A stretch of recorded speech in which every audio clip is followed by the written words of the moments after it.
शुरू हुई, नबी पाक ने उसको उठाया और उठाकर पटक दिया। उसको मौका ही नहीं मिला। वो थोड़ी देर के लिए तो हैरान हो गया ना कि मेरे साथ ये हुआ क्या।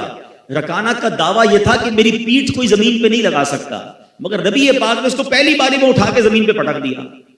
अच्छा पहलवान था, कहता मुझे समझ नहीं आई मेरे साथ क्या हुआ, मुझे दोबारा कुश्ती लड़नी है, एक बार फिर मुझे हराकर बताएं। नबी पाक ने फरमाया कोई गल नहीं, दोबारा करते हैं। वो दोबारा आया तैयार होके, आका अलैहि ने फिर उसको पहली बारी में उठाया और उठा के पटक दिया। वो कुछ कर ही नहीं सका।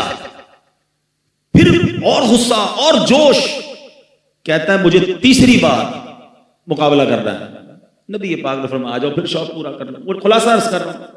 अल्लाह के हबीब ने उठाया, फिर उठाकर पटक दिया। कहता है खुदा की कसम, आपकी अजीब शान है, आज तक अरब का कोई पहलवान मेरी पीठ जमीन तक नहीं लगा सका और आपने चश्मे ज़दन में मुझे जमीन पर पछाड़ दिया है। सुभान अल्लाह। रकाना ने कलमा पढ़ा और